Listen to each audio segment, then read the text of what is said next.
I've done a few Kentish walks now, a coast-to-coast day hike from the town of Hythe to Whitstable, a 36-mile day stroke part night walk from Hythe to Hastings, and then in the opposite direction to Ramsgate along the coastline. And of course I've walked along the coast to Dungeness and back, but let's do a nighttime one.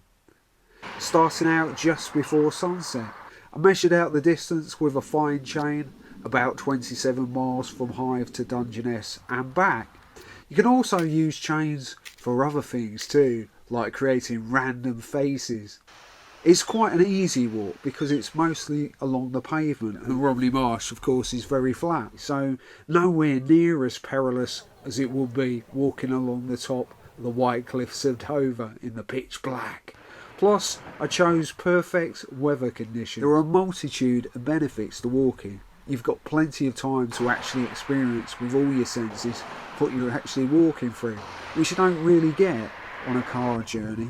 You're less likely of doing yourself an injury as well than if you were running, and you certainly won't have any problems getting to sleep when you get back. My camera isn't exactly the best for nighttime filming, but it's better than this, which is a joke World War I period postcard supposedly depicting Margate at night. And check out this Hold to Light card. And here's a convenient Royal Mail postbox, complete with a menagerie of knitted animals.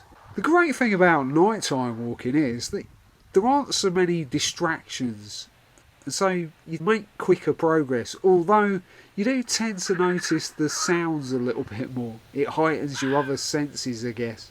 And before you know it, you're approaching Dungeness. Well, as my legs would tell you, it's not quite as easy as that. Here's the newer operational lighthouse. Well, 1960s, and those lights are the nuclear power station. And then I headed back.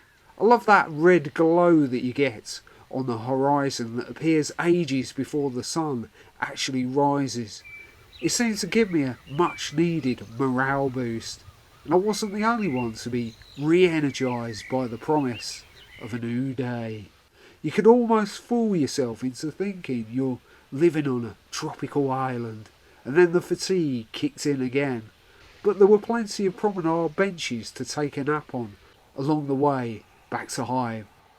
Thank you for watching my video, and please feel free to leave a comment and feedback. Now that you've seen that video, you might want to click on these other cardboard adventures.